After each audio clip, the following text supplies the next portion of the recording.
Listo, perfecto. Buenas noches, querida Glorita. Qué gusto saludarte. Un abrazo enorme desde acá, desde Ecuador. Y pues gracias por darte ese tiempo de poder participar con nosotros. Qué gusto. ¿Cómo estás, Glorita? ¿Bien? Estoy muy bien, y Mauricio, y muy contenta de el reencuentro. Ya nos conocíamos hacía rato y te estoy enviando a ti y a las personas que te siguen un abrazo desde Colombia.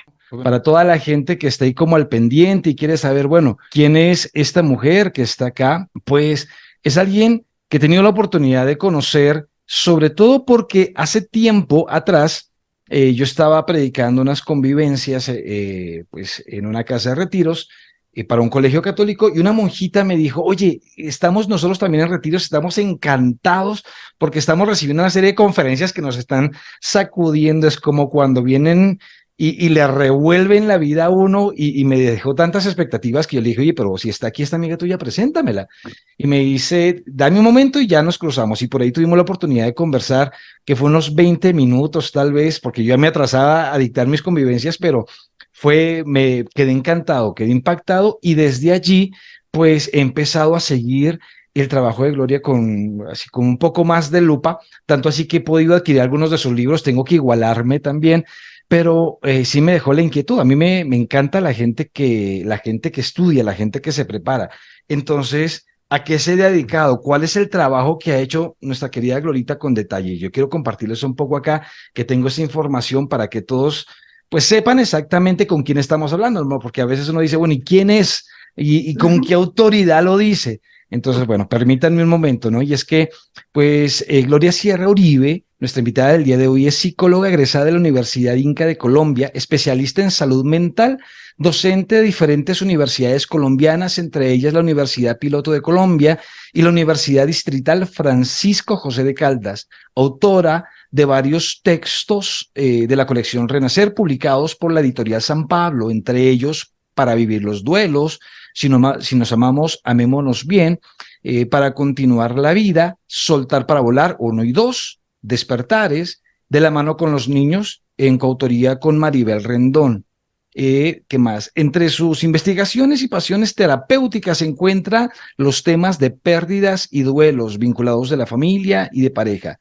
Desde hace años ha realizado investigaciones y propuestas terapéuticas desde una mirada transgeneracional y su correlación con el cuerpo, especialmente las lealtades invisibles y las contabilidades familiares. En la actualidad es conferencista invitada a eventos nacionales e internacionales y directora académica en programas de formación y entrenamiento a profesionales en temas de pareja, familia y psicogenealogía.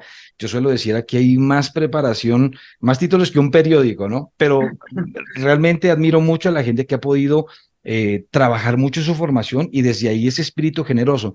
Pero al iniciar el día de hoy hay una pregunta que tengo de cajón que quiero hacerla y es que, pues bueno, no me imagino que cuando empezaste tus estudios de psicología tú le apuntabas desde el inicio a la psicogenealogía diciendo, ah, ya quiero llegar. Y la pregunta es, bueno, ¿cómo termina Gloria Sierra Uribe vinculada con la psicogenealogía, vinculada en este mundo que pues no sé cuánta gente está indagando en esta materia, en esta ciencia, pero ¿cómo llegas acá?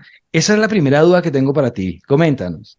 Bueno, gracias, Edwin Mauricio. Es una historia un poco larga, pero voy a ser súper puntual. Eh, yo soy egresada de la Universidad Inca de Colombia y esta es una universidad que en ese momento en que me formé tenía mucha influencia de la psicología rusa, Vygotsky, etcétera, pero además tenía un intercambio con la Universidad Rusa de maestros y había una maestra que no hablaba una palabra de español, pero era nuestra maestra. Yo empiezo en la universidad Perdón, o sea, ¿te y daba clases en otro idioma? sí, pero tenía una traductora. Ah, ya. Sí, ella era invitada, era una docente invitada en investigación psicológica. Esta una mujer de unos 30 años y estaba en ese momento en un intercambio como docente en nuestra universidad. Yo hacía media hora había empezado la carrera de psicología, media hora, y pues ella hablaba, la traductora nos saludó y nos hizo una pregunta, se quedó mirándonos así y nos hizo una pregunta. ¿usted a qué se va a dedicar el resto de la vida? Llevábamos media hora en la carrera, pero cuando ella hizo esa pregunta y yo la escuché de la voz de la traductora, yo dije, a duelo. Y, y a eso me dediqué en psicología, a duelo. O sea, pero ya Y tenías clara entonces, eso, o sea, ya tenías no, claro no, que el duelo era un trabajo o te salió. no, cuando ella dijo a qué se van a dedicar, ustedes entran a un programa de psicología, ¿a qué se van a dedicar el resto de su vida? Entonces, cuando me tocó el turno a mí, dije a duelo. Había otros que decían a trabajar con niños, a trabajar con ancianos, a trabajar con drogadictos, a trabajar en clínica, bueno. Y bueno, así fue. O sea, literal, Edwin, o sea, literal. Todos mis trabajos en la universidad, el tema era duelo, duelo.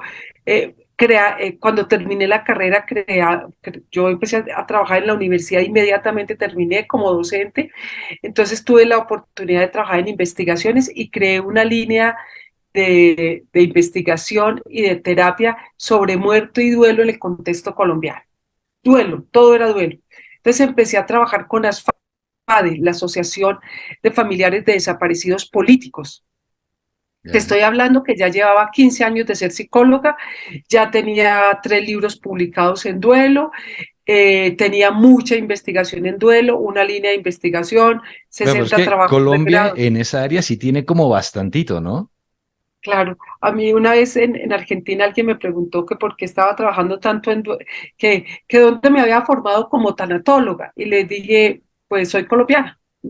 O Basta, sea, ya, o sea, todo el suficiente. conflicto armado, sí, soy colombiana, o sea, la formación cada espacio es una vivencia y además de no solamente soy colombiana, soy antioqueña, aunque vivo en Bogotá, pues todo el narcotráfico permeó muy de fuerte mi departamento. Y hay una convocatoria para presentar un trabajo en un Congreso Mundial de Psicotrauma en Buenos Aires. Te estoy hablando de hace 20 años. Eh, yo hace 30 y pico años me gradué, entonces ya llevaba 15 años trabajando y era desaparición forzada en Colombia y duelo. Y yo llevaba una propuesta de acompañamiento para los familiares de desaparecidos políticos. O sea, el desaparecido es uno y el desaparecido político es otro.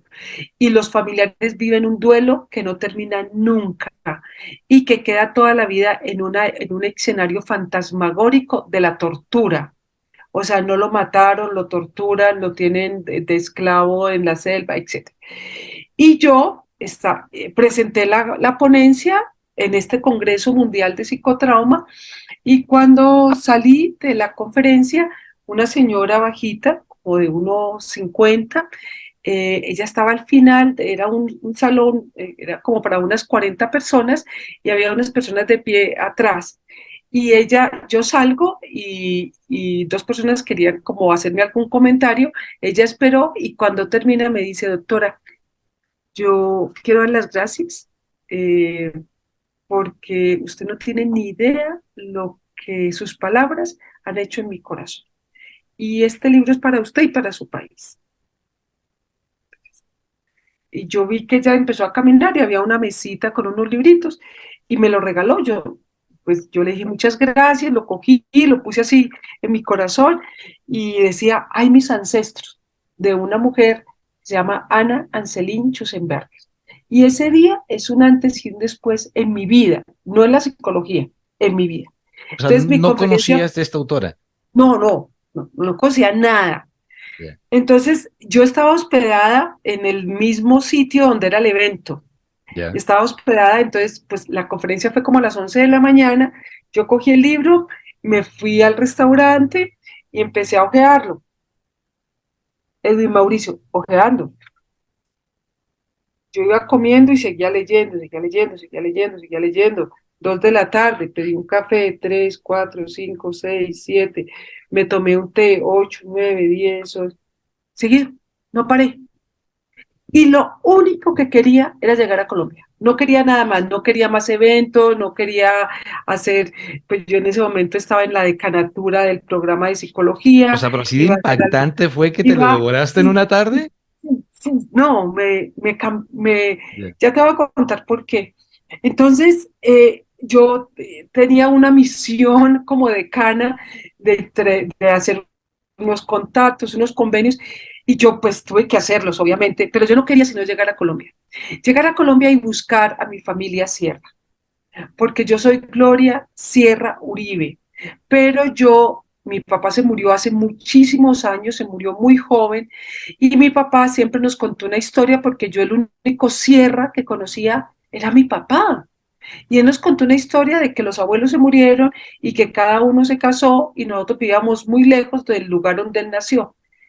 Y yo leyendo la psicogenealogía, que yo tengo dos árboles en mí. Entonces, claro, yo no entendía, yo decía, yo conozco los Uribes, pero no conozco los Sierras y yo puedo, y mi papá está muerto, no tengo a quién preguntarle. Entonces, lo que te digo es que la historia es muy larga, pero te la voy a hacer muy corta. Yo llego a Colombia y busco los sierras, y el que busca encuentra, y Ujú. cuando uno está listo, el maestro aparece. Mi mamá ya falleció también, pero estaba viva y me acompañó, y una tía Uribe, una tía materna, me desenterró a los sierras. Y yo logramos llegar a la casa de una tía que en la historia es la hija número 10 de la historia. Fueron 11 hijos. Es una tía que se llama la tía Teresita, que también ya falleció porque pues, tenía en ese momento 80 y pico de años. Y pasan dos cosas. Llegamos, pues en esa época no habían celulares, no habían, era solamente teléfono fijo. La prima, que se llama la primadora, le dijo a mi tía, nos encontramos en el parque, era un pueblito, y ahí yo estoy vestida así, y entonces mi tía le dijo, nosotros vamos en tal carro. Pero no era necesario que mi prima dijera que estaba vestida así, si Ya. era la réplica de mi hermana, O sea, ni cómo igualitica. negarla, como O sea, dicen.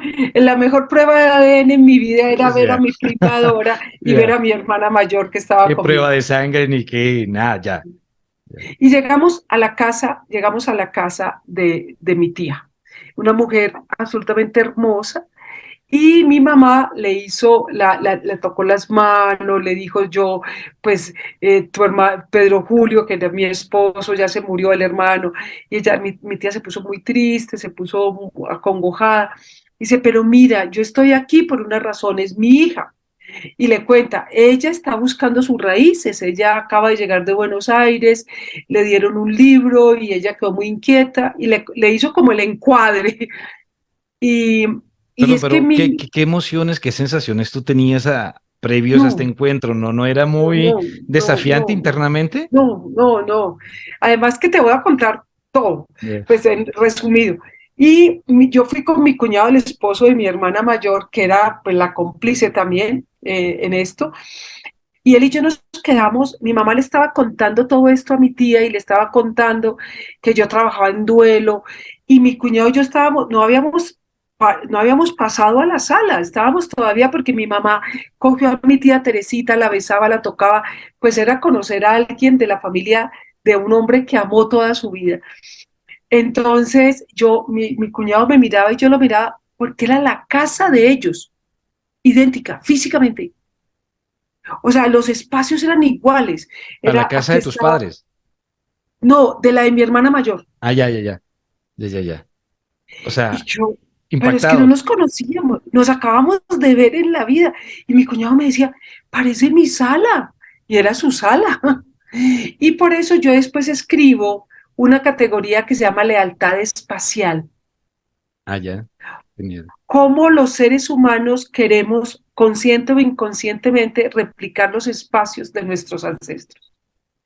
Y yo, mira, todavía Se te me eriza la piel. emociono. Ya. Claro, porque mi mamá le hablaba y nosotros con mi cuñado nos mirábamos, y finalmente mi mamá me da un espacio dice, venga, mi amor, salude a su tía. Y mi tía estaba llorando y me dice, mi amor, con toda razón, eres psicóloga, con toda razón, una viejita de 80 años, con toda razón trabajas en duelo, porque con la llegada de tu papá sufrimos mucho.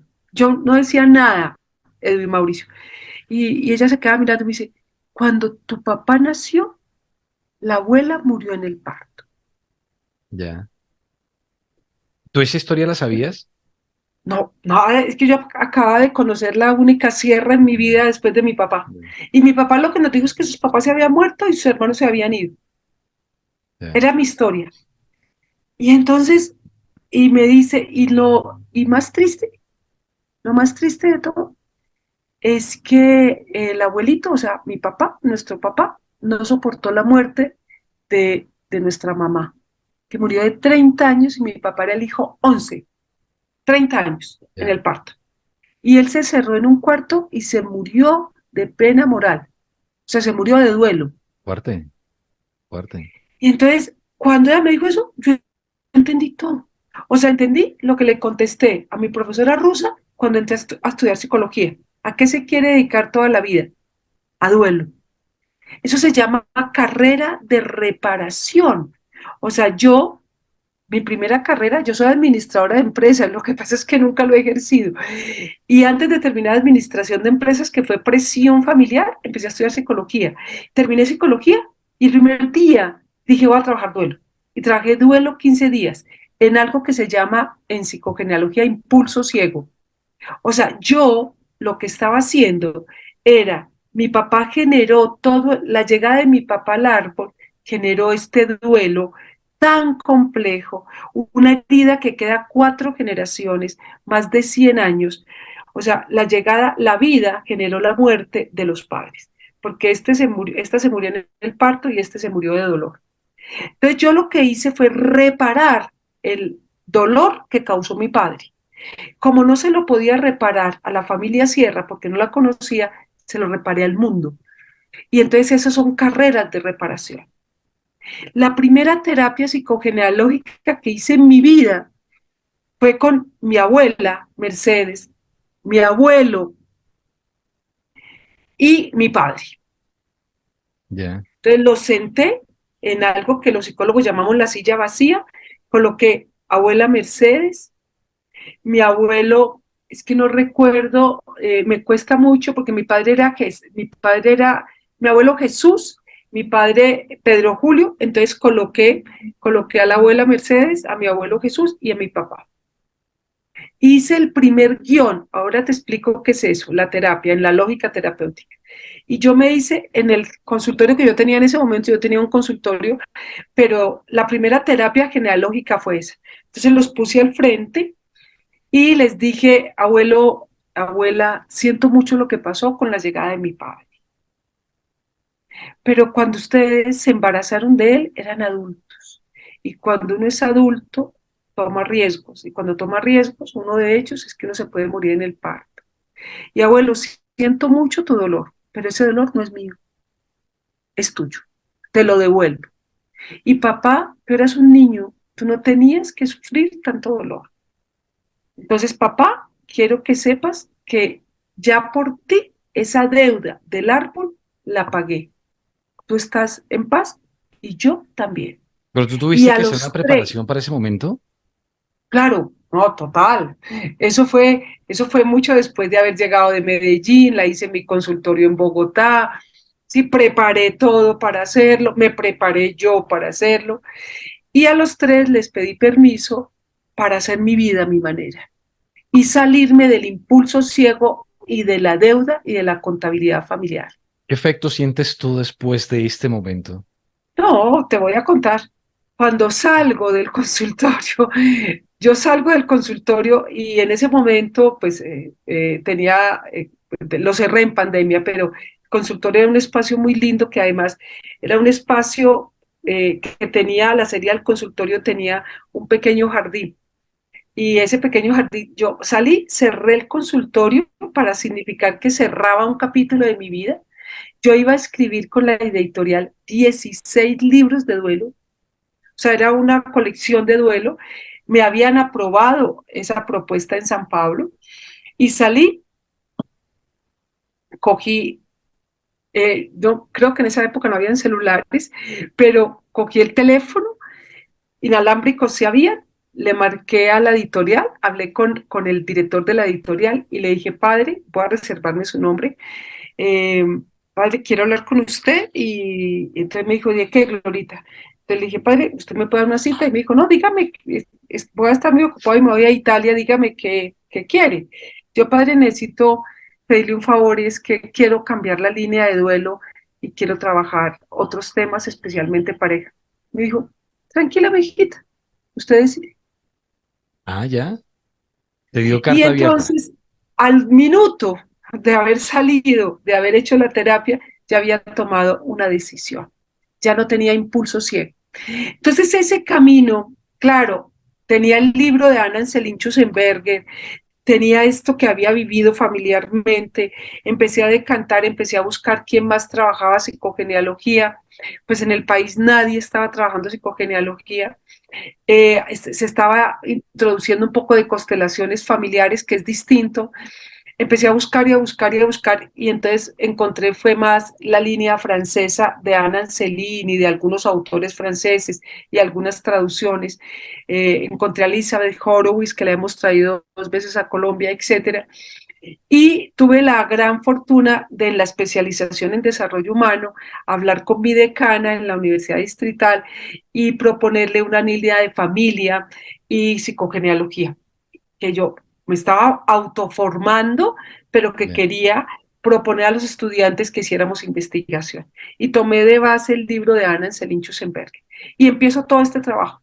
Empiezo todo este trabajo hace 25 años. O sea, tú Y se fue con... regresas de ese viaje familiar y empieza tu Sí, investigación, te preparas y luego tienes este momento que nos compartiste.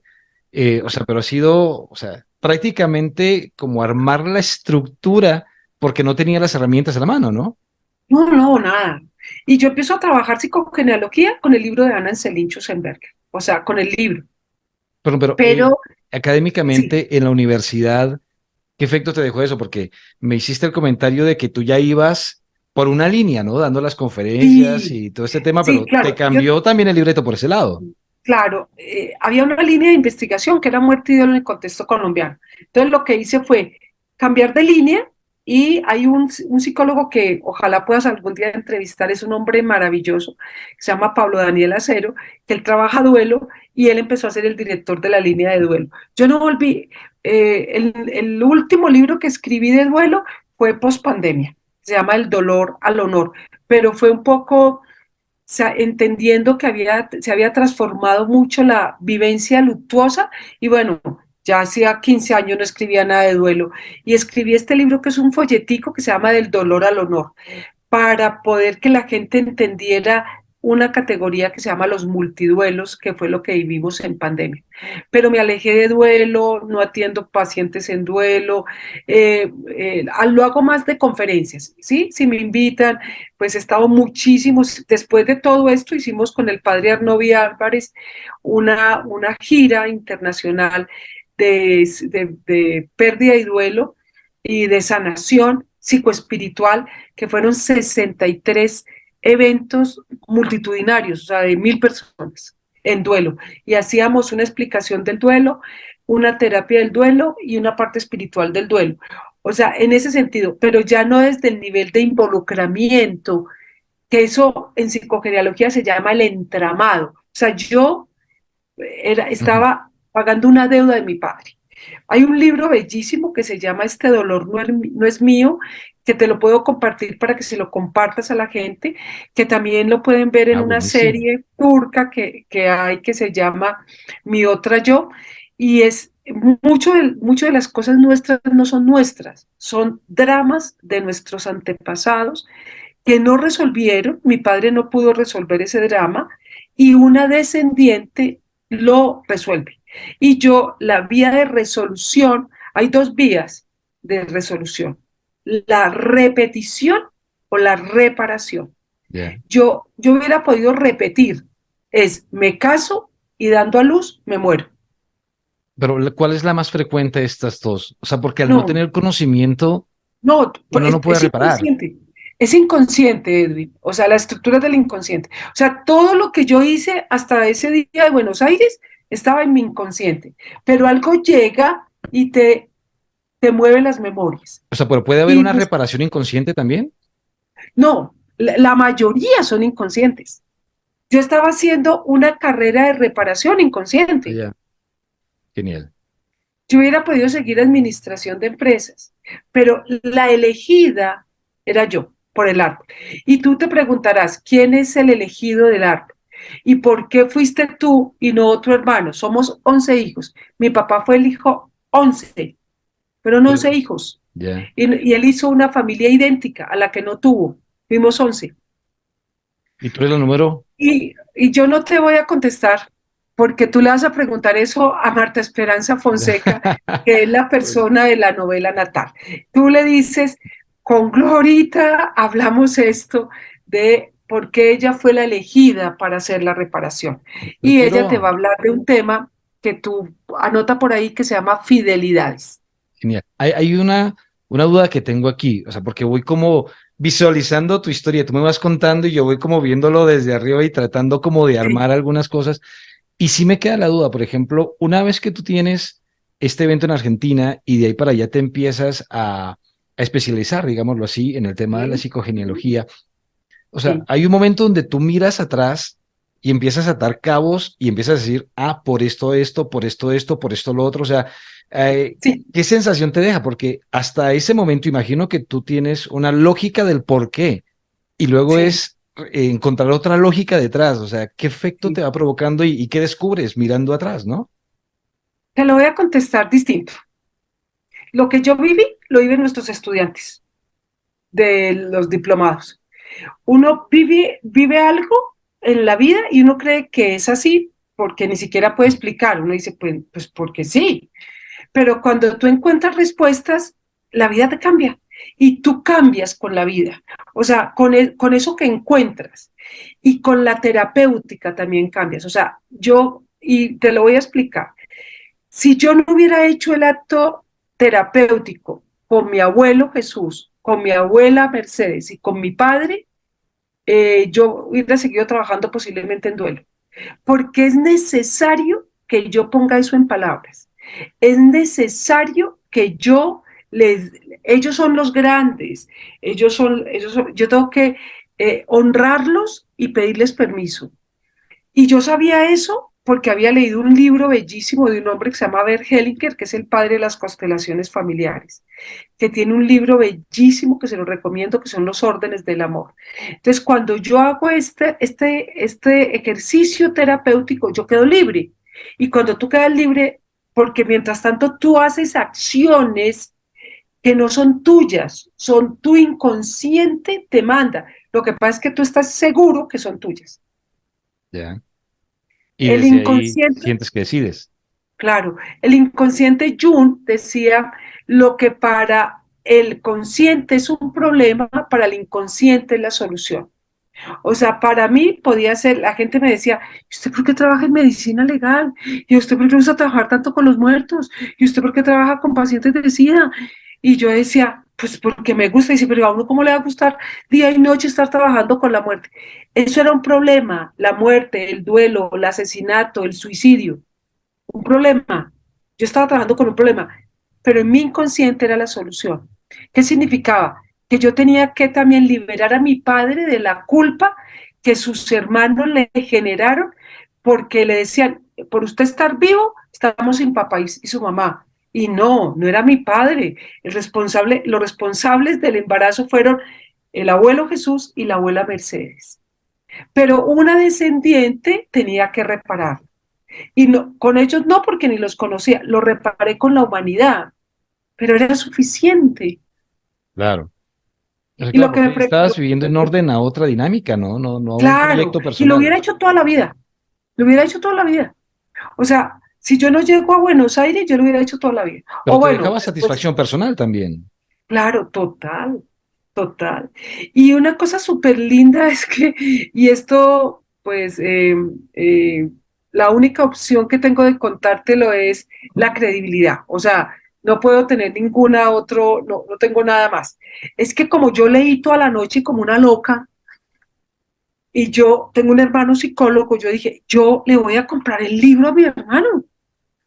Entonces me bajé, esto era un sitio que eran 1.000 personas en el evento, era un congreso mundial de psicotrauma, pues yo estudié en la Universidad de Buenos Aires psicotrauma en forma diplomar, entonces pues era un congreso que estaba también inscrito en toda la diplomatura de la Universidad de Buenos Aires. Y entonces yo me voy a buscar a la señora, yo vi que había una mesita y vi que la señora tenía los libros ahí y Ya. pues no estaba. Entonces me voy donde la organizadora que se llama Liliana, pues ellos me invitaron al evento como conferencista, entonces me conocían y le digo yo, Lili, yo estoy buscando una señora así, como así de altica, bajita, mayor, tenía una mesita con libros. Me dice, no, Glorita, imposible. En el evento no se permite la No friegues. distribución. No, Ya. por eso te digo que lo único es que me creas, o sea, no Ya. tengo ninguna otra evidencia. Ya. No lo encontré, nunca. Y ella, yo le decía, Lili, yo vi la mesa. Y pues yo no estaba en un estado delirante, la señora me acaba de entregar un libro.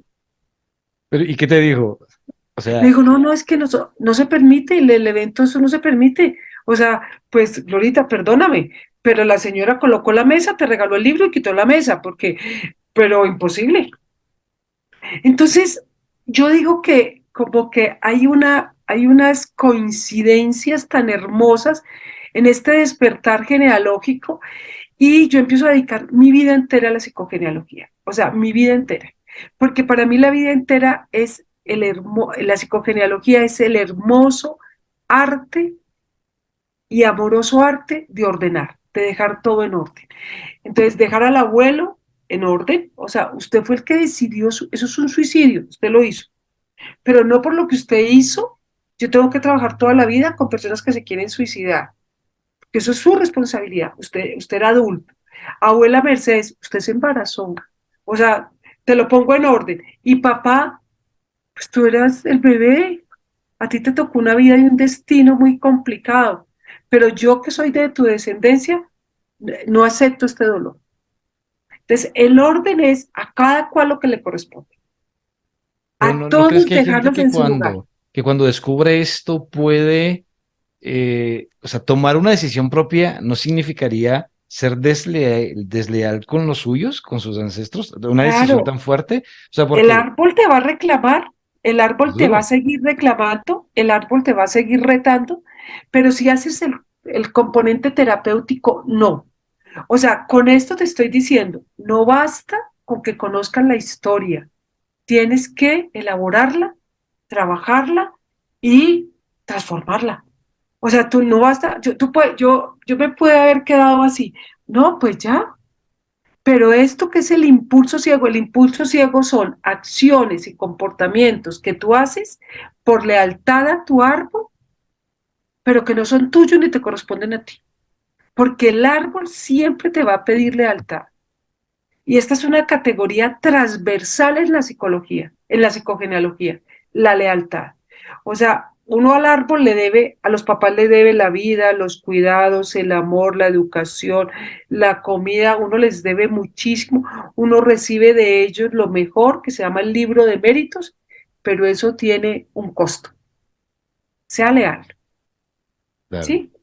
Mi papá me decía, usted cierra, usted no puede hacer eso, es que usted cierra. Pero hay, por ejemplo, y igual te lo comento, yo vengo de una historia donde, por ejemplo, a mí me enseñaron a ser muy orgulloso de ser García.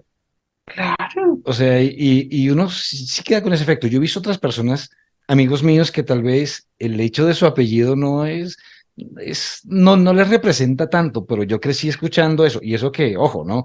O sea, me contaron ciertos detalles de mis abuelos, de mi tatarabuelo, pero siempre hubo como un pequeño hilo conductor ahí por debajo que decía, cuidado, usted es García.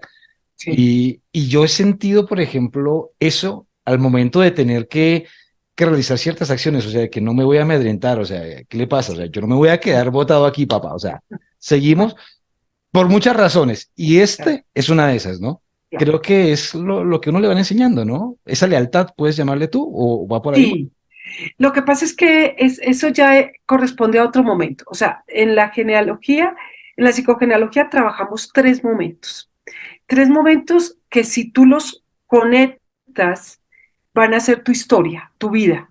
y no puede estar uno desligado al otro. Entonces, ¿qué pasó? Cuando yo empiezo a entender la estructura de la psicogenealogía, más que entenderla, empiezo a tener pedacitos con lo que voy leyendo, porque entonces de un autor leo lealtades, de otro leo contabilidad familiar, de otro leo esto, del otro leo esto, pero se me fue armando, pero yo no tenía, supongo que tienes un rompecabezas, tienes una historia y un rompecabezas al frente y quieres armarlo. Y pues la única bitácora que tenía era el libro de Anna Anselin Schussenberg, ¿sí? La única bitácora. Y ella tiene temas en el libro, temas, casos, temas. Pero a mí se me fue, yo siempre necesito para todo como una bitácora. Entonces se me fue armando como una bitácora y yo digo, bueno, pero esto es de mis ancestros, pero esto es de mi papá y mi mamá. O sea, si es de mi papá y mi mamá fue que me dijeron, mire, un García no sea Milana, no, un García lucha. Ujú. Entonces eso no es de tu, o sea, puede ser de tus ancestros, pero tú se lo escuchaste a tu papá. Entonces, para resumirte, ¿qué es lo que pasa? Mi historia tiene tres grandes componentes. Lo transgeneracional, que es todo lo que pasó antes de que yo naciera. Todo. Y tengo influencia por mis memorias inconscientes 100 años. 100 años. O sea, hasta los bisabuelos y en algunos casos tatarabuelos. Todo lo que ellos vivieron, yo lo tengo dentro de mí, por vía de consanguinidad. ¿Sí? Pero Tú aquí ya ahorita me vas a estamos abordando propiamente el tema del árbol genealógico. el árbol, Ya, claro, listo, ya total, estamos en momento árbol, tal cual. árbol. Entonces yo tengo la influencia de estas cinco generaciones, cuatro generaciones. Y tengo cuando te digo la influencia es que tengo las memorias, tengo todo lo bueno que ellos hicieron, pero también todo lo que no resolvieron. Y los, esta generación, los jóvenes, estamos al servicio de la genealogía. Yo tengo sobrinos que están al servicio mío. O sea, si yo no lo resuelvo, ellos lo resuelven o los hijos de ellos lo resuelven.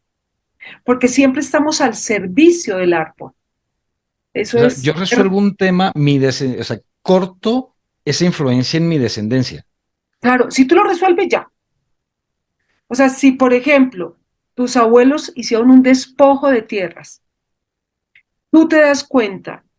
Tú buscas a los descendientes de los que fueron despojados y les dicen, esto lo hizo mi abuelo, no lo debería haber hecho y yo se los devuelvo. Tu hijo no tiene que hacer eso, ni repetir, ni repetir, porque tu hijo puede también despojar y puede ser ladrón, puede ser asesino, puede hacer todo, porque repite. Acuérdate que hay dos vías para uno conectarse con los descendientes, repetir o reparar. Las vías del drama, porque uno puede repetir las cosas lindas, o sea, yo soy la mujer más orgullosa de saber que mi tío fue el primer doctor que tuvo Colombia, doctor, en doctorado, en química, en Nueva York, y que la Universidad de Antioquia le hizo un homenaje. Para mí, ese es el libro de méritos. Pero si mi abuelo fue racista y azotaba a los negros porque no le gustaban, yo tengo que reparar eso. ¿Sí? Entonces, mira, repito, reparo. Entonces yo me empiezo a entender que yo, Gloria, yo soy esta historia inconsciente que tengo que reconciliarme con ella, conózcala o no. Pero aquí Es que surge me una dice, duda. Por sí, ejemplo, ¿cómo es que, preguntarán algunos, cómo llega esta información de generaciones hasta mí hoy? Una vez yo conversando con una doctora en biología, ella solo me hizo un comentario que me dejó pensando mucho, porque uno suele soltar la expresión, y ella me dijo, mira, ahí yo dije, eso es herencia, eso es genético. Y ella me dice, cuidado, hay herencia biológica y hay herencia genética. Son dos claro. cosas diferentes. Entonces, ahora que te escucho, vuelve ese pensamiento a mí y yo te pregunto, ¿cómo llega esa información? ¿Eso se puede considerar herencia genética? ¿O cómo tantas situaciones llegan de alguna manera hasta nuestro hoy? ¿Dónde están grabadas? O sea, ¿dónde las encuentra uno? ¿Cómo surgen, no? Sí, esa es la pregunta estrella. Eso se llama inconsciente familiar. Entonces tú tienes una memoria familiar, una memoria. O sea, tú tienes la USB de la familia en ti. Entonces, con un episodio abre un archivo. Bien. Cuando yo leí a Ana Ancelín Schussenberger, yo dije, ¿dónde está la familia Sierra? Entonces se me activó el archivo de mi memoria, ¿sí? La memoria ancestral. Entonces hay un evento que te detona eso. Lo que pasa es que tú no lo sabes leer, no sabes leerlo. Por eso, O sea, entonces, percibes el efecto, pero no entiendes la causa. pero no entiendes qué pasa. O sea, lo que pasa es eso. Entonces, vamos a decir esto. Yo, Gloria, soy lo transgeneracional que no conozco, Bien. lo intergeneracional que sí conozco. ¿Qué es intergeneracional? Son las generaciones que yo conocí, que son ancestros. O sea, mi abuela es mi ancestra, pero yo la conocí y mi abuela me enseñó. Pero mi tatarabuelo es ancestro, pero no lo conocí. Entonces, el transgeneracional son los que no conocí y el intergeneracional son los que sí conocí. O sea, pero eso Y vendría a él, ser como un segundo momento del árbol genealógico. El no, primero, no. o como El ahí árbol genealógico está constituido por todos mis ancestros, pero para yo leerlos necesito dos cosas, bien. dividirlos en los que yo conocí y en los que no conocí, porque en los que yo conocí, ellos hicieron otra cosa, ellos me enseñaron y yo aprendí. Eso es un aprendizaje vicario. Yo puedo decir, mi papá decía, si usted dio la palabra, la cumple. Yo puedo decir, es que mi papá decía esto, ¿sí? Y él es mi ancestro porque él nació primero. Pero yo tengo mucha información de ellos, o sea, tengo mucha información dentro de mí, en mi memoria del inconsciente familiar. Yo la tengo. Mi hermano también tiene la misma USB, todos tenemos la misma memoria, todos. Pero en algunos eventos a mí se me activa esa memoria porque yo soy la elegida para sanar el drama. Por eso te digo, el tema con Martica es fidelidades. Pero ahí surge la pregunta, o sea, ¿hay alguien que elige quién debe reparar? No, no te voy a Voy a contestar. preguntar No, allá, listo, ya me no, no te dejaste voy a tarea. contestar. Al final Tú del le, día, académica también, tarea para no, la próxima. claro, tú le preguntas a Martica, Perfecto. ¿por qué alguien es elegido en el arte? ¿Para repetir o reparar? Pregúntale así, Ok. porque ella te va a decir, en el árbol, cuando hay dramas, un drama que no se resolvió, por eso haciendo psicogenealogía uno le dice a la persona, ¿usted tiene hijos? Sí. Si no lo quiere hacer por usted, hágalo por sus hijos. No le deje ese drama a sus hijos. No lo deje, porque esa es la sanación genealógica. Entonces, esa es la primera parte. La segunda es la novela natal. Un año antes de mi concesión, la concesión es súper importante, Mauricio. Tú no te imaginas lo que significa la concesión en la vida de los seres humanos. El embarazo para mamá, la gestación mía, el parto y los primeros 3 años. De eso no te puedo hablar porque eso es un capítulo que tú vas a trabajar, ¿sí? Con Martica vas a trabajar la novela natal, que el libro es de ella y en el libro está lo de fidelidades. Pero antes de llegar a ese momento, por ejemplo, si tú que conoces de este tema, yo te dijera, a ver, antes de que salga esta entrevista y para la gente que nos escucha, vaya a buscar ese video, una sola frase, una sola recomendación que tú dieras para una persona que está en proceso de gestación, conociendo toda esta historia. ¿Qué tú le dirías a una mujer, y no solamente a la mujer, porque, a ver, aquí yo tengo una duda también. O sea, hace poco, inclusive, yo di una conferencia donde ya en algún momento también lo decía Sí, con fuerza. Igual, las mujeres llevan, ¿no? Al niño en el vientre y pues todo ese tema de entrega. Pero personalmente yo he visto y he sentido como que en muchos de estos procesos el gran olvidado es el hombre. Porque, por ejemplo, o sea, he visto hombres pucha, entregarlo todo, esforzarse, o sea, hacer doble jornada, trabajar más, cuidar a la esposa cuando ella no puede, tal vez por un tema de embarazo de alto riesgo, o sea, atender absolutamente todo y a veces nos reímos porque, claro, llega el momento de dar a luz y la oleada de familia, ¿no? Entonces que le dan la palmadita, felicitaciones y directo a la esposa, directo al niño, los obsequios directo a la esposa, directo al niño, y aquel que también jugó un papel importante, todo esto es como claro, que o sea, y en muchos sentidos, ¿no? O sea, es sí. como que queda relegado, ¿no? Como que no es carente de mérito. Entonces, por eso, viendo todo eso, alguna vez en una conferencia sí Sí, lo dije con fuerza y había un silencio entre las mujeres, porque yo les decía, ¿cuántas de ustedes reconocen y le dan mérito y le dan el honor a este hombre que dio la talla? Todos nos sí, equivocamos, pero por lo menos vieron que el tipo lo hizo, ¿no? Entonces, hay una tendencia como a premiar mucho esa labor, que es maravillosa a las mujeres, pero quitarle mérito a lo otro. Entonces, por ejemplo, a la mujer que en este momento está en un proceso de embarazo, al hombre que está también viviendo ese proceso de embarazo con su esposa, ¿cuál sería la frase? Tú que conoces esta historia, antes de ya abordar la otra entrevista, pues, una sí. frase o qué pista o qué tip darías tú allí.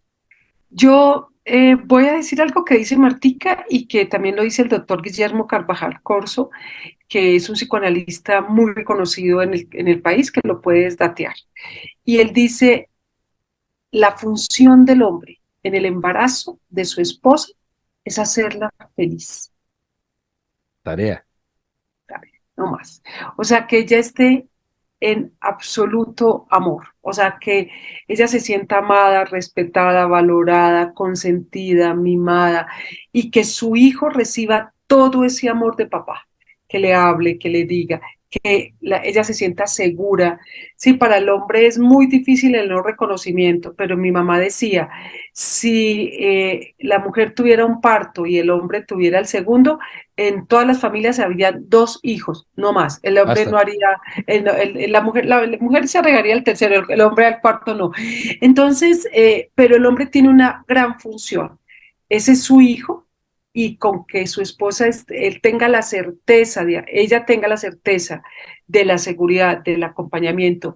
Y el doctor Guillermo Carvajal dice una cosa, y cuando nacen, la mamá no quiere soltarse y así es, ¿sí? Así es. La mamá, los primeros meses van a ser decisivos en la simbiosis con mamá, casi para la sobrevivencia. Después el papá entra a cortar esa simbiosis, que es muy bonito, eso pasa en los primeros años. El papá entra a cortar esa simbiosis, pero el doctor Carvajal decía esto que siempre me encantó. Él hizo una conferencia, él es un hombre que hace muchos seminarios, tiene un canal en YouTube que dice, ¿me sigues? Es súper especializado en adolescentes. Y hicimos un seminario, él me invitó a que lo hiciéramos y decía, y el seminario se llamaba ¿y para qué sirve el papá? O sea, lo que tú estás preguntando, ¿para qué sirve el papá? Y entonces la gente era muy impactada con el nombre y él dijo, les voy a decir ya al inicio de la conferencia para qué sirve el papá. La mamá tiene el hijo, tiene simbiosis, tiene miedo de muerte, tiene tanto miedo de muerte que hace un estrés posparto, que le da depresión posparto, pensando que su hijo se va a morir o ella, etcétera, y tiene en algún momento que entrar a bañarse. Entonces está el papá coge el bebé, pero la mamá tiene tanto miedo de que se le muera que no cierra la puerta del baño. Y el bebé empieza a llorar y el papá tiene que hacer una sola cosa, decirle, tu mamá ya viene, tu mamá, él es un psicoanalista, Ujú. pero el psicoanalista. Y él se quedó 2 días explicando eso, tu mamá ya viene. Y decía cosas divinas. Le estás diciendo a tu hijo, el ser más importante en el mundo es tu mamá, pero aquí estoy yo. O sea, mírame, ¿sí? Pero lo más importante en el mundo es tu mamá. Y yo te garantizo que tu mamá regresa. Imagínate esto. Entonces, ¿qué tal una separación en los primeros años de un bebé? Claro. Se pierde eso que se llama la confianza básica. Se quedó 2 días hablando de esto. No Con tu fuerte. mamá ya O sea, viene. No sé si te sirve el ejemplo. no, sí, sí, sí, tremendo, tremendo. Pero imagino que, bueno, obviamente de ahí para allá hay toda una ¿Te historia parece bien? de formación para los hijos, ¿no? Y, o sea, porque son varias etapas, ¿no? Al final del día que se tienen que vivir y creo que papá y mamá pues van jugando diferentes roles, pero me parece espectacular. O sea, que en esa conexión y dependencia tan fuerte que hay entre el bebé y la mamá, pues el papá pueda jugar este papel de decirle, tranquilo, o sea, no te Su mamá preocupes. Sí. ya viene. Y cuando él crece y la mamá ya pierde el miedo de muerte, venga conmigo. Y su mamá descanse.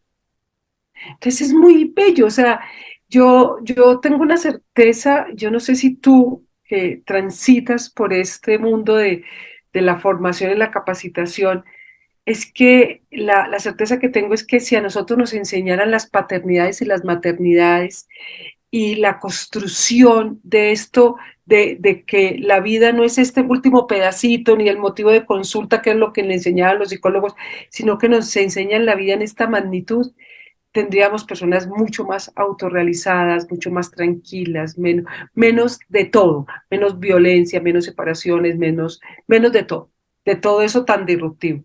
Y esto que dice el doctor Carvajal, pues es de una sabiduría absoluta, pero cuando tú escuches la novela natal vas a decir, wow, o sea, esos 5 años que nadie mira, que nadie le importa, porque lo que le importa es lo biográfico, esos 5 años, un año antes del nacimiento, la concesión, el embarazo, la gestación, el parto. Martica tiene una conferencia que se llama Maneras de nacer, maneras de vivir. Imagínate eso. Pero Y los aquí, primeros 3 años. ahí, ahora que te escucho, pues, por ejemplo, desde tu experiencia, ¿cuál sería tu propuesta o sobre todo para quienes ejercen la medicina en ese periodo? Porque, por Uy, ejemplo, o sea, a ver, porque seamos honestos, hay mucha tela que cortar ahí. Yo me he topado, o sea, soy padre, sí, soy esposo, he tenido que asistir pues a no pocas consultas de ginecología, en otras sí. me he perdido porque he tenido que estar viajando, son las dinámicas que uno vive en la vida real. O sea, pero claro, yo te escucho y hay información muy buena que comparten y muchos tienen como esa capacidad de llegar a la conexión, pero hay un montón de información que yo veo ahora que hubiese sido genial recibirla, sobre todo para tener cuidado y hacer lo que uno tiene que hacer durante ese periodo. Entonces, ¿cuál sería tu llamado para quienes ejercen la medicina en este periodo, ¿no? Desde el momento de la concepción hasta esos 2, 3 años después de nacer. La magia sería un trabajo interdisciplinario. O sea, al médico no le pidamos que sea psicólogo, ni al psicólogo le pidamos que sea médico, ni al psicogenealogista que le diga al médico, mire, usted está haciendo mal, porque él tiene una formación. Pero un trabajo interdisciplinario, pues de hecho nosotros en la escuela tenemos muchos médicos, muchas enfermeras, muchas terapeutas respiratorias, mucha gente que le dice a la mamita, venga, su hijo nació con el cordón umbilical en el cuello. Le voy a contar qué debe de hacer usted como mamita para que él, cuando sea adulto y tenga la primera crisis de pareja, no sienta que lo están ahorcando porque le quedó esta memoria. Y usted es la mamá, por la noche háblale y dígale, ya pasó, no te vas a ahogar, nadie te va a ahogar, ya pasó, porque su voz lo va a sanar. Y eso se lo enseñamos a la terapeuta respiratoria. Pero qué rico que la terapeuta respiratoria trabajara con la psicóloga o con la psicogenealogista y le contara para hacer un trabajo interdisciplinario. O sea, pero una Pero propuesta genial sería a la par todo, que visita el ginecólogo, un sí, psicogenealogista, o sea, para ir sí, haciendo como estos trabajos, ¿no? Sería sí. lo mejor para nuestros hijos y para Así sería nosotros. espectacular para todos. Pues tú cuando escuches al grupo y las personas que te siguen, escuchen, van a decir, pero es que así es, o sea, porque yo no lo había visto, yo te lo voy a decir con humildad, de verdad, ya me conoces un poco. Yo creo que yo trabajando en duelo, haciendo lo que hacía, tenía un cargo muy alto en la psicología, era decana de una facultad de educación, era la directora del programa de psicología, era una mujer joven y había logrado muchas cosas. O sea, si tú me mirabas decías, pues no te falta nada. Ahora digo, Dios mío, o sea, ¿cómo cometí errores en la psicología? Porque me faltaba integrarme por dentro también. Entonces hacía muchas cosas desde el impulso ciego, desde esta deuda genealógica que nunca iba a terminar de pagar, porque hasta que tú no tomes conciencia, no cortas, ¿sí? O Y sea, pero después cuando sigue. diste el salto a la psicogenealogía, ¿no te No. dijeron tus colegas, la universidad, Lorita se nos chifló, algo pasó allá, no la mandemos de nuevo a Argentina porque, o sea, Además que renuncié a la decanatura. pero no te dijeron qué te pasó, o sea, estás loca, o sea, Sí, ¿qué? fue un tránsito, ¿no? Pero sí, en ese tránsito lo que tenía era que renunciar a la psicogenealogía. Y ahora tenemos la psicogenealogía en la escuela, que es lo que formamos, pero también lo tenemos en la academia. En la Universidad Francisco José de Caldas tenemos más de 100 trabajos de grados en psicogenealogía y ahora en la maestría tenemos un módulo de 198 horas con nuestros estudiantes en psicogenealogía y desarrollo humano.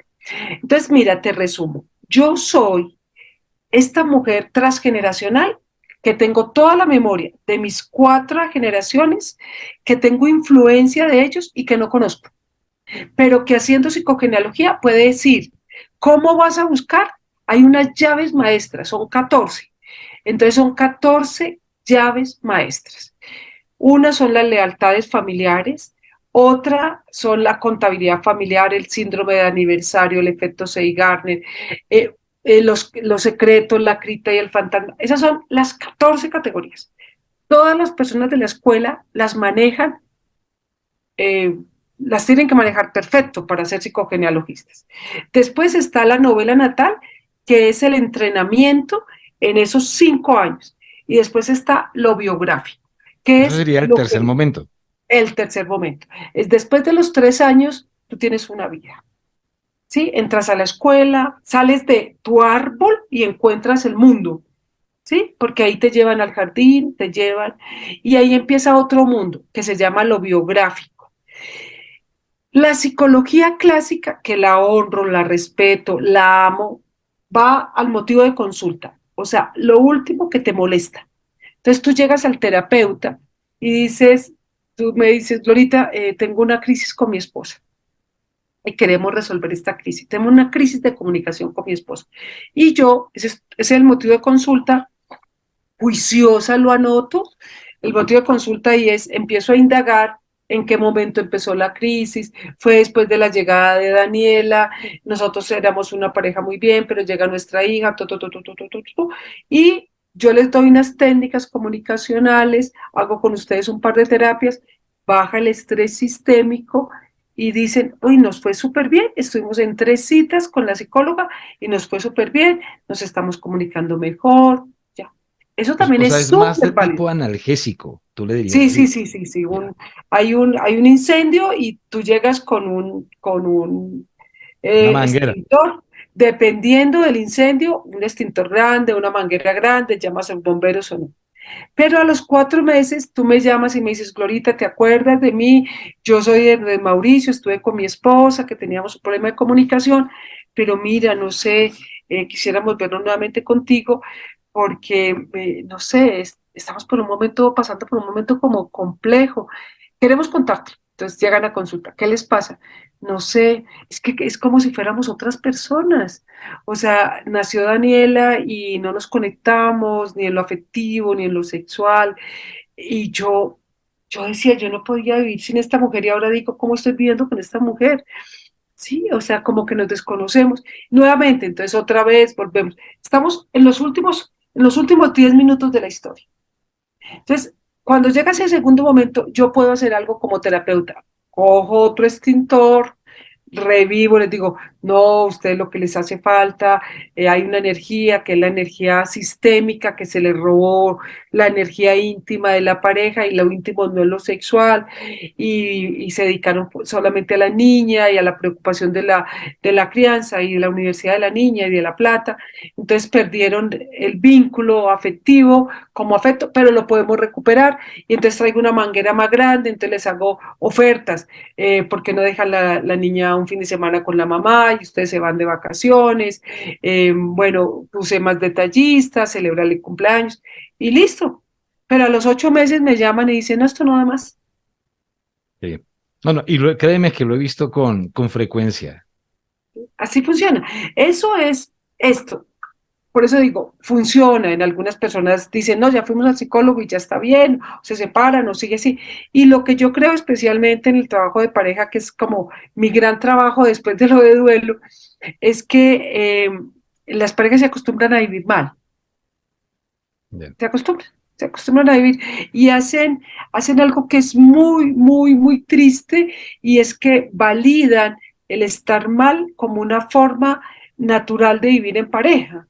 Entonces dice, pues ya la luna de miel pasó, ya esto pasó, pues ahora toca criar hijos y sacarlos adelante y ver a ver qué pasa, pero no viven en pareja, no viven amorosamente en pareja. Entonces, nosotros ya no hacemos eso, o sea, en la escuela no hacemos eso, a nadie atendemos con un combo de extintores, a nadie. O sea, a la gente le decimos, si usted quiere hacer un trabajo en psicogenealogía y viene en pareja, es tu vida, la mía, la nuestra. Entonces vamos a trabajar tu vida y la vamos a trabajar en 3 momentos: la biografía, la novela natal y la prebiografía. ¿Estás de acuerdo? Si la respuesta es sí, trabajamos en ese enfoque. Y si no, pues la persona dice, no, puede ser muy largo porque puede ser 8 sesiones, un poco, hay muchas tareas, la terapéutica es distinta, también hay un costo distinto porque tú vas donde un psicólogo y tienes 2 sesiones con él y puede bajar el estrés y dices, uy, no, buenísimo, porque la psicología está muy ligada a la medicina. Entonces uno va donde el Claro, doctor con el dolor de muela, le quita el dolor de muela y uno dice, ¿para qué vuelvo? claro. Pero no ha sanado, o sea, entonces siempre va, por eso yo, no, en este momento, hace un mes acabamos de tener el lanzamiento de la serie de psicogenealogía en la Feria del Libro en Bogotá, de la serie que tenemos 12 libros de psicogenealogía, y haciendo el lanzamiento, yo les decía que para los psicogenealogistas había algo que tú vas a decir, no, Glorita, ¿cómo así? Es cuando alguien nos dice, tropecé de nuevo y con la misma piedra, uno dice, bravo, ¿sí? Porque el inconsciente le dio otra oportunidad de resolverlo. Ah, ya. El Ya. inconsciente le dice, usted no ha resuelto eso, su abuelo lo resolvió, su bisabuelo lo resolvió, oiga, resuélvalo. O sea, tropezar con el mismo evento, lo que te está diciendo es alerta, no se ha resuelto, alerta, no se ha resuelto, alerta, no se ha resuelto. Entonces, cuando uno ve que hay familias que tienen el mismo desafío, el mismo problema, uno dice, es de tu árbol, Pero, por no ejemplo, es tuyo. hace poco escuché igual el comentario de un médico que él decía que mucho de la medicina hoy está basado en la farmacología, o sea, como, o sea, mucho en el tema de desde ahí poder ir impartiendo medicamentos. No sé si también lo ves por esa línea que puede suceder en la psicología, que es como ir a curar el síntoma, o sea, pero no literalmente, a ver, sanemos esto, porque inclusive hay muchos comentarios, ¿no? De que, bueno, sale más rentable estar dando medicamentos Sí, que otorgar una cura a la primera. sí, Ahora sí, inclusive surge también la duda, todo este trabajo implica también mirar la historia personal, ¿no? total. Qué tan saludable es, por ejemplo, manejar el vehículo de mi vida mirando demasiado tiempo el retrovisor?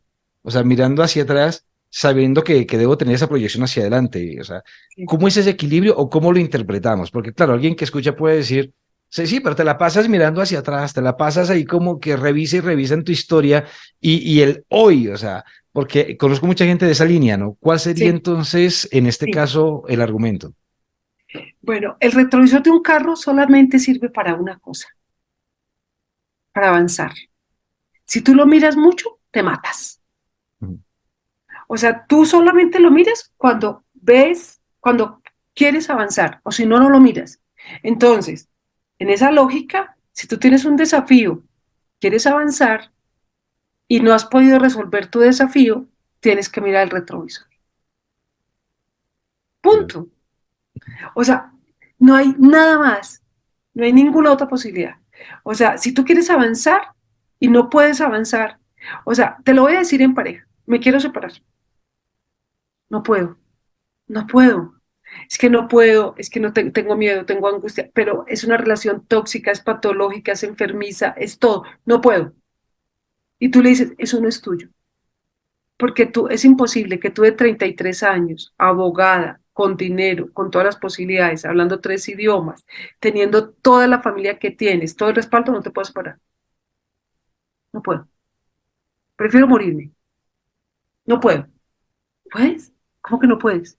No es tuyo. Entonces tú, ¿qué le dices? Pues no, entonces no te separes. No, entonces le dices, busquemos. Y buscar es el hilo rojo.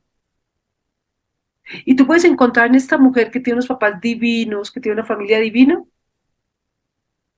que el papá, cuando quedaron embarazados, el papá tenía 22 años y la mamá le dijo, abortemos. Dijo, no, yo no puedo hacer eso.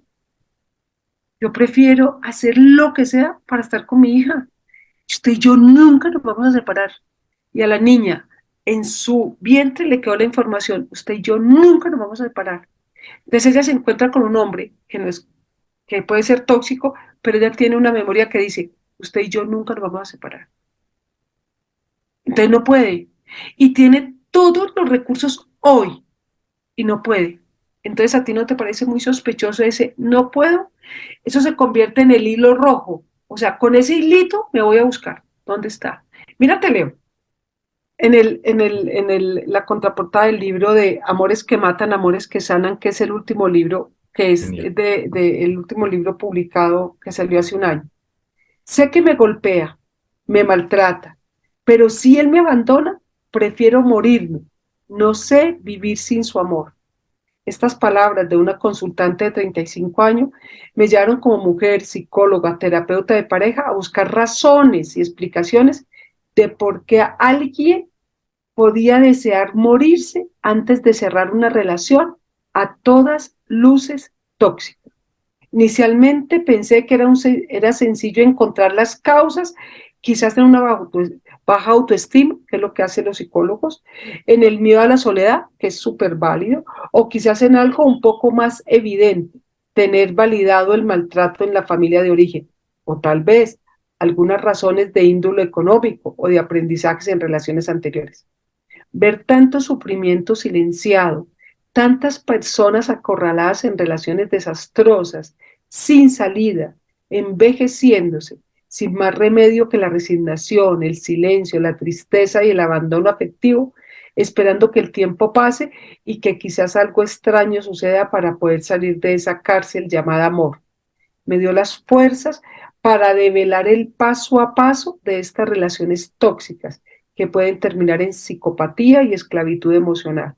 Pero quizás el mayor reto fue evidenciar las posibles desenlaces finales de estos males de amor, feminicidios, homicidios o suicidios, tal como lo veremos en los testimonios que acompañan este texto. La esperanza es que podamos construir relaciones sanas, vínculos de pareja en plenitud. Tenemos la certeza de que esta apuesta es posible. No te la pierdas. Y el libro está acompañado de unos poemas de mi sobrino, que también es psicólogo y psicogenealogista, y también está uno que dice, diferencia básica, te amarré toda la vida, te amaré toda la vida, te amarré toda la vida. La diferencia es básica, una sola letra te puede robar toda la libertad. Te amaré y te amarré toda la vida. Oye, qué sorprendente, ¿no? O sea, y sobre todo en este tema del matrimonio hay, o sea, mucha tela que cortar. Inclusive yo recuerdo que en una conferencia yo les decía a un grupo de matrimonios, siempre hago un pequeño ejercicio, les digo, mira el rostro de la persona, mira a tu esposo y le vas a decir lo siguiente, o sea, todo el mundo se pone, ¿no? En pose romántica, imagínate 500 parejas, 1000 parejas allí, y mirándole los ojos le vas a decir, amor mío, todo el mundo, imagínate, 1000 voces, amor mío, antes de conocerte, yo era feliz. Y claro, y sueltan las carcajadas, ¿no? Porque algunos empiezan a decirte, uy, yo era feliz antes de conocerte. Hoy que te conozco, digo, continuemos la frase, hoy que te conozco soy más feliz, pero entre ser feliz sin ti o ser feliz contigo, yo decido, mi decisión es ser feliz contigo. Sí, Si algún día te vas, me dolerá, lloraré, pero me levantaré y volveré a ser feliz. sí, Porque yo me les voy a morir. decía, ¿cuántos de ustedes, o sea, porque personalmente, yo no creo en eso de que, o sea, viene una persona y me otorga una felicidad tan absoluta, es como si, yo les digo, ¿cuántos de ustedes antes de conocer a su pareja viajaron, estudiaron, rieron, eh, tantas cosas? O sea, existía felicidad antes de mí, Claro, antes de ti, claro, perdón, o sea, tú sí. vienes y me complementas, o sea, la paso riquísimo, o sea, pero ojo, o sea, es una decisión mía también, el estar acá, pero hay gente que literalmente le endosa ese cheque de la felicidad al otro, y es una guerra bastante fuerte, ¿no? Sí. Pues yo he trabajado mucho el tema de pareja y eso que estás diciendo, yo lo tengo en una parte que de pronto te puede interesar también, míralo en algún momento para tus seminarios, que se llama los triángulos amorosos conscientes. Tu vida, la mía, la nuestra, tu plata, la mía, la nuestra, tu familia, la mía, la nuestra, tus espacios, los míos, los nuestros, tus pasiones, las mías, las nuestras, Tu silencio, los míos, los nuestros, son triángulos amorosos conscientes. Porque como nos han enseñado tanta simbiosis, por eso es que yo no puedo ser feliz sin ti y prefiero morirme. Entonces, la propuesta es los triángulos amorosos conscientes, que lo puedes mirar, está en la UCI, en la Unidad de Cuidados Intensivos. En el libro yo hago una propuesta terapéutica y la propuesta de los triángulos. De hecho, el padre Arnovi trabaja un seminario que se llama Triángulos Amorosos Consciente y Espiritualidad, que es súper bonito, ¿sí? Porque Como es para ir también, avanzando un poco en este tema también, porque bueno, creo que el árbol genealógico permea todas las áreas de la vida de la persona, entiendo, ¿no? sí, todo. El tema de la relación de pareja, el tema económico, el tema espiritual. Ahora, por ejemplo, ¿qué tan difícil, tú que tienes experiencia en este tema, qué tan desafiante es, pues, llegar a la información del árbol genealógico? Porque creo que en muchos casos es complejo. Por ejemplo, o sea, ¿qué pasa con aquellos que han tenido que salir de su país y acceder a esa información más complejo? Yo soy colombiano, vivo en Ecuador y hay tanta gente, y el fenómeno de la migración es brutal. Hoy tenemos, por ejemplo, oleadas de migrantes venezolanos. Y claro, yo tengo amigos venezolanos maravillosos y hay niños que están naciendo, hijos de venezolanos, que llegan niños o nacen en otro país y reencontrarse, acceder a su árbol genealógico en muchos casos va a ser desafiante. Entonces, Sí, qué tan difícil es esto? O sea, o cuál es la propuesta y cómo dirá Armando, ¿no? listo. Pues te lo voy a decir así. La información yo la tengo a nivel inconsciente. Si la puedo encontrar es maravilloso y si no la puedo encontrar también es maravilloso. Porque si no los hijos en adopción, ¿qué haría? Sería una tragedia. Entonces, la propuesta es que tú, el inconsciente es ahistórico. Yo soy histórica, pero mi inconsciente es ahistórico. El inconsciente no sabe si esto pasó hoy o pasó hace 100 años. Entonces, por eso existe la reprogramación neurolingüística y existe. Entonces, yo reprogramo a mi inconsciente. Y de hecho, nosotros en la escuela tenemos una propuesta terapéutica, conozcas o no la historia, para que te liberes de todas esas categorías, te liberes de las lealtades, de las contabilidades, decidas no repetir nada inconscientemente por tus ancestros, dejarlos con su vida, sus decisiones y la consecuencia de esas decisiones. Y yo no me la voy a cargar.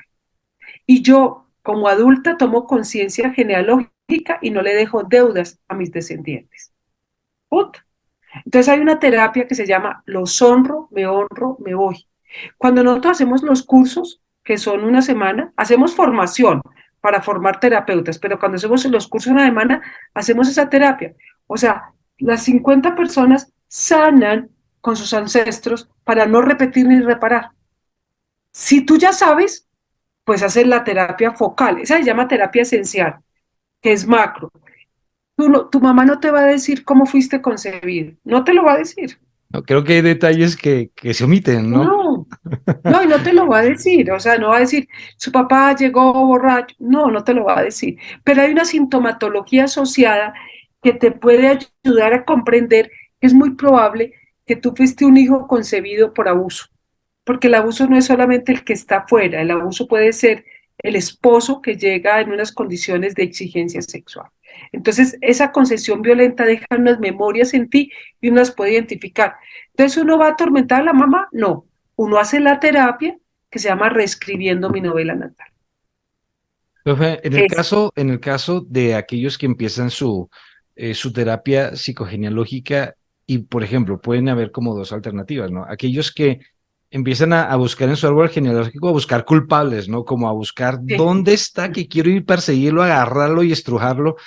Y en el caso de aquellos que es todo lo contrario, aquellos que no sé, tienen una honra sí, sobrenatural a sus sí, ancestros, ¿no? O sí, sea, pero como los endiosan o hay una, no sé, mi tatarabuelo orgulloso, mi abuelo orgullo de, o sí, sea, y a sí. veces es como esa excesiva honra a los ancestros, ¿no? Que son como Lo que dos pasa es casos. que si el desafío que tienes es muy grande y tú entiendes que es genealógico, pues tienes que también gastarte la emoción y que te dé piedra, ¿sí? Que te molestes. Porque es que los ancestros no todos fueron bonitos. Entonces, por ejemplo, ancestros que han cometido, y eso lo hablas con Oscar Méndez, con lo del despojo, las tierras, las herencias.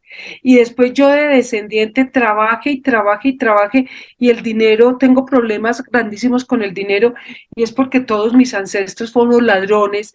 Yo no le puedo decir, ancestros, los honro, tan bonitos. Les tengo que decir, ustedes fueron los ladrones, y yo no voy a reparar eso que ustedes hicieron. Eso no me corresponde. Entonces tú tienes que poner en orden a los ancestros. ¿Sí? En orden. Y no puedes juzgarlos. O sea, lo que ellos hicieron es de ellos y en las condiciones que pudieron hacerlo. O sea, tú no puedes juzgar dentro de 30 años a un chico venezolano que se embarazó con una chica ecuatoriana únicamente para poder tener un hijo en Ecuador y poder buscar una condición de trabajo. Tú no puedes juzgarlo. Pues sí, pero ¿cómo le ocurrió? Se fue para otro país y mire ese muchachito lo que sufrió. Uno no puede juzgar, lo que no puede es cargar, ¿sí? Claro. Entonces uno lo que hace es amorosamente devolver.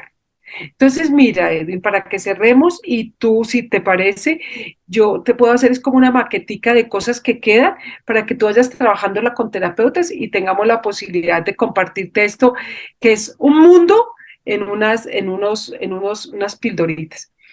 En lo prebiográfico, hay una novela, hay una terapia que la deberíamos hacer todos los seres humanos, ¿sí? Que se llama Los honro, me voy, que es súper sencilla, es con un guión reparado y que nosotros a la gente la formamos para eso. Inclusive tú la puedes hacer con las personas si la quieren hacer, la podemos hacer, o sea, cualquiera de la escuela la podría hacer y tú puedes invitar a 100 personas a hacer así. Bueno, eso es, cuando uno escribe esto ya es de la humanidad, no le pertenece a nadie. Y nosotros creo que la gratuidad también nos ha permitido entender que hacer esto macro también es súper bonito.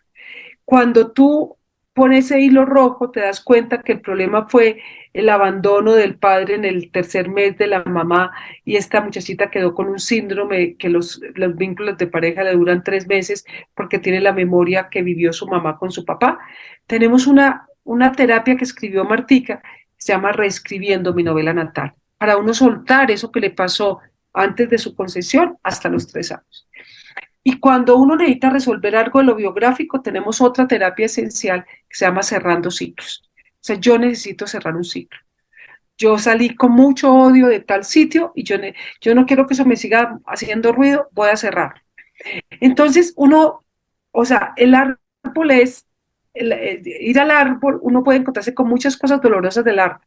Lo importante es que eso no sea para juzgar, ni sea para sentir que uno tiene que resolver eso que el árbol le legó, sino que eso le corresponde a los ancestros, amorosamente, pero siempre reconociéndose en el árbol, ¿sí? Siempre reconociéndose. O sea, este es el árbol al cual pertenezco, pero cuando tú te casas y tienes hijos, tú eligiendo a tu esposa, traes un árbol a tu árbol. O sea, yo soy Sierra Uribe.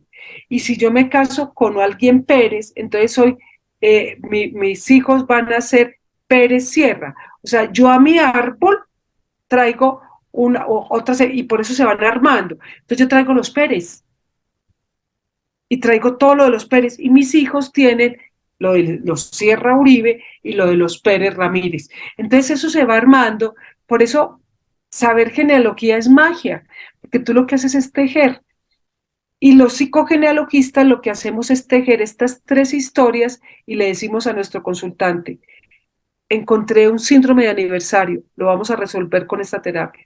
Encontré una lealtad, hay un secreto, vamos a hacer la limpieza de tu cripta familiar, ¿sí? Entonces tenemos un, una, una caja de herramientas, porque tú dices, bueno, yo ya descubrí que mi abuelo fue un hombre que hizo esto, esto y esto y esto, yo, ¿qué hago con eso? O bueno, yo hice mucho daño sin saber que lo estaba haciendo, ¿qué hago con eso? Tú tienes que tener una respuesta terapéutica. Y la psicología y muchas terapias aportan muchísimo en el diagnóstico, pero no en la terapéutica, ¿sí? Yo puedo entender que tengo un problema en mi novela natal, que el nacimiento fue terrible, que tuve una complicación obstétrica, yo lo puedo saber, pero alguien me tiene que decir, y con eso tienes que hacer esto. Entonces nosotros sentimos que tenemos una inmensa responsabilidad. Cuando alguien nos pone la vida y nos abre su historia, tener, comprenderla, pero poder ayudar para su sanación, Ahora que lo para él dices, y hay algo, para por todos. ejemplo, que me recuerda, por ejemplo, yo estoy muy dedicado a este tema también de la espiritualidad, del encuentro personal con Dios, y pues estudiando el Evangelio de Mateo, al inicio se presenta una genealogía de Jesús. Obviamente es un evangelio que se redacta para los cristianos venidos del judaísmo, ¿no? Tiene toda una lógica esto. Para el lector promedio que se encuentra con un chorro de nombres, no tiene gran significado, pero en el análisis lo sorprendente es que uno estudia la genealogía de Jesús y uno se va encontrando con personajes que no precisamente son como los más pulcros, o sea, los que uno colocara el cuadro allí, dentro de ellos, entre los ancestros de Jesús, hay una prostituta, ¿no? Entonces, Claro, no creo que, por ejemplo, o sea, en la descendencia, no, mira, aquí está, pues, tu abuelito el presidente, tu tatarabuelo el primer sí, abogado, y aquí está la abuela la prostituta, ¿no? Una mujer maravillosa, ¿no? sí, Todo el mundo la buscaba, no precisamente, pero es sorprendente ahora que se habla de esto, encontrar en el árbol genealógico de Jesús gente que uno precisamente no la pondría en la portada del álbum familiar, claro, y sin embargo es Jesús, pero ¿no? todos, pero todos. Y todos pertenecemos al árbol. Y por eso hay una categoría tan linda que se llama la inclusión, todos.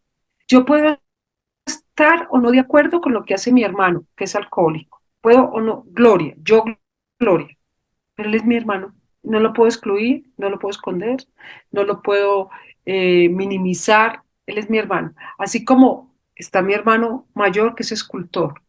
Entonces, pues son mis dos hermanos.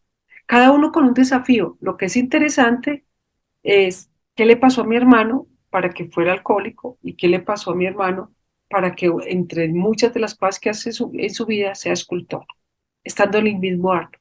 Entonces siempre, y con esto quiero decirte, como mi honra absoluta por el árbol es, llegamos a un árbol porque ese árbol nos requiere para la supervivencia, pero también nos requiere para que ayudemos a las generaciones siguientes. Entonces siempre somos una bisagra en la historia y nosotros tomamos la decisión qué bisagra queremos ser. Una bisagra de dejar más dramas o una bisagra de ayudar a sanar los dramas y dejar unas generaciones más livianas y más ligeras. Y yo diría en mayor plenitud. Como para ir Eso concluyendo, es para mí la genealogía. no, maravilloso. Tengo como dos consultitas así muy puntuales ya para ir Sí, concluyendo. La primera es, ¿puede existir en esta historia familiar que aparezca un personaje que literalmente marque un antes y un después en toda la historia del árbol genealógico? Algo que, no sé, porque vemos que todos estamos como de alguna manera conectados, pero puede haber algún personaje que literalmente sacuda ese árbol hasta sus cimientos o sigue siendo un elemento más entre tantos otros. Y la otra consulta es un poco de este síndrome de aniversario que tú lo nombraste hace un instante, como sí, una breve idea de lo que es el síndrome de aniversario, ¿no? sí. Bueno, yo creo que hay personajes en el árbol que son un antes y un después. Y pongamos personajes históricos. Yo creo que en la ascendencia y descendencia de Hitler, Hitler es ese personaje. Pero también en la ascendencia y la descendencia de Gabriel García Márquez, el que él sea García Márquez, el Premio Nobel de Literatura colombiano, cambia la historia. Entonces son personajes que se vuelven, que son un antes y un después. Y también hay eventos históricos que son un antes y un después. O sea, nosotros ya hablamos, esto pasó antes de la pandemia, pasó después de la pandemia. Entonces, en la historia familiar es, esto fue antes de la quiebra económica o después de la quiebra económica. Esto fue antes de que asesinaran a tu tío, esto fue antes de que tu tío se suicidara, esto fue antes de que pasara esto. Entonces, lo que uno hace es recoger la historia y leer la historia. O sea, el genealogista recoge datos, el psicogenealogista los interpreta y muestra lo que hay que sanar. ¿Sí? Y lo otro, el síndrome de aniversario son las fechas que se repiten en el árbol. O sea, es la memoria del árbol que dice, oiga, hoy es 13 de mayo, ¿se acuerda que hoy en Bogotá hubo un feminicidio? ¿Tú conoces Bogotá? En Unicentro, que es un centro comercial súper lindo, súper clásico, el primer centro comercial que tuvo Bogotá, y hoy una persona mató a su pareja y él se disparó. Inicialmente pensaban que estaba muerto, pero en este momento, después se dieron cuenta que estaba vivo y lo tienen en la Fundación Santa Fe. Entonces, esto en la familia queda como un síndrome de aniversario muy complejo, porque es que la mató el Día de la Madre. Entonces, Fuerte. dentro de un año no es solamente el Día de la Madre, sino un año de muerte de mi mamá o de la hija. Entonces hay síndromes de aniversario que se llaman dobles.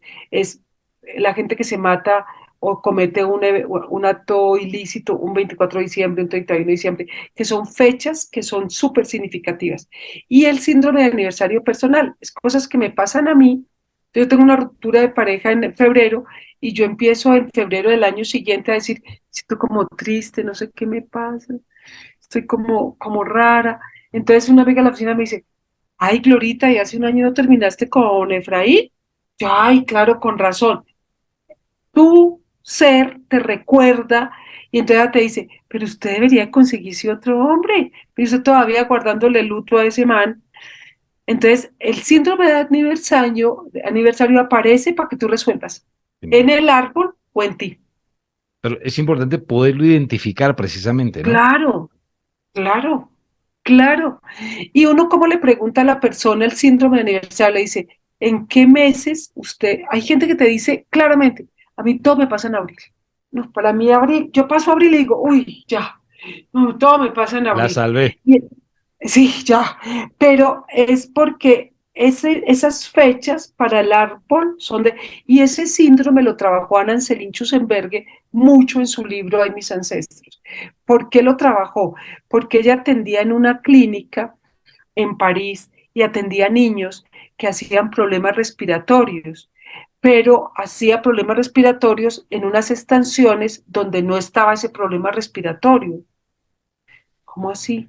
O sea, está bien que llegue esta estación y los niños se enfermen, pero estos niños se enferman en otra estación, siempre a los mismos y llegaban los mismos.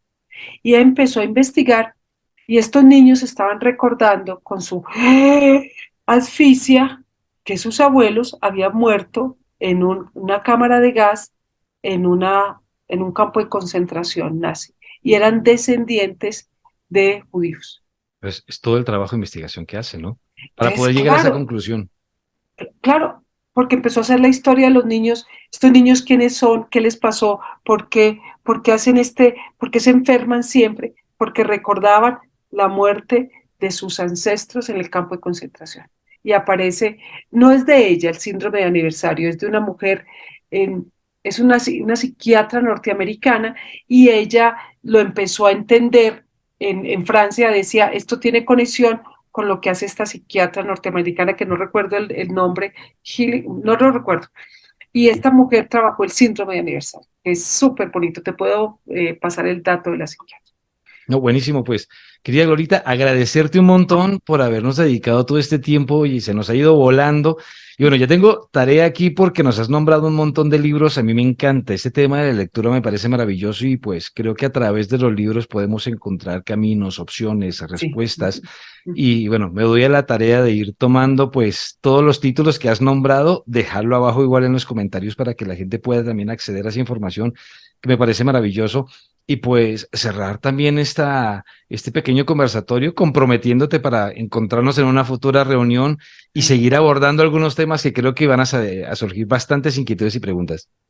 Con todo el cariño y si quieres, después de que escuches a las personas de la escuela, a las personas que te he recomendado, podemos hacer uno de cierre al final o podemos hablar de amores que matan, amores que sanan.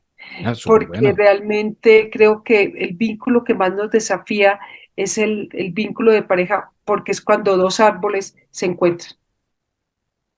Claro, ¿Sí? Entonces, cuando fuerte. yo estoy solterita en mi casa con mi papá y mi mamá, pues no hay lío, pero cuando yo decido hacer esto y tener una descendencia, tengo una macro responsabilidad con los hijos, ¿sí? Y con haber traído este árbol. Por eso mi mamá decía que uno tiene que tener ojo para emparentarse. no corazón, sino es con el ojo y con la mente, no con el corazón, para emparentarse. Y pues ella no era psicogenealogista, pero tenía muy buen ojo. Sí, o No, sea, sí, como que sí. hay que tener Creo ojo que para emparentarse. Sí, o conforme sea, uno va elegir, creciendo, no lo entiende, ¿no? claro, elegir el padre de tu hijo es la máxima responsabilidad con el árbol. Elegir la madre para tus hijos es la máxima responsabilidad con tu árbol. No darle dinero, no darle éxitos, no llevarle títulos, sino elegir la descendencia. Entonces Y cuenta diría, conmigo, yo algunos títulos de lo que te dije que los tenemos, que ya son libres, te los mando para que tú los compartas, porque también tengo otra certeza, mi querido Edwin Mauricio, que lo que uno tiene y no comparte no merece tenerlo. Entonces, con todo el amor te comparto algunas cosas que ya están en la red, que son libres y que tú las puedes compartir. genial, muchas gracias. Igual a toda la gente que en este momento nos está observando, pues tengan presente que vamos a hacer una serie de entrevistas sobre este tema de psicogenealogía y cómo permea tantas áreas de la vida. Así que no se lo pierdan, sigan en contacto, compartan por favor esta información con quien ustedes saben que lo necesitan. Coincido plenamente con eso, no es la necesidad de poder compartir y tal vez en ese compartir podemos impactar positivamente la vida de alguien más. Dios te bendiga, Lorita. Muchas gracias por todo y pues yo creo que seguiremos en contacto. Y un abrazo también para toda la gente que nos escucha. Un abrazo enorme. Un Bendiciones. abrazo. Chao, chao.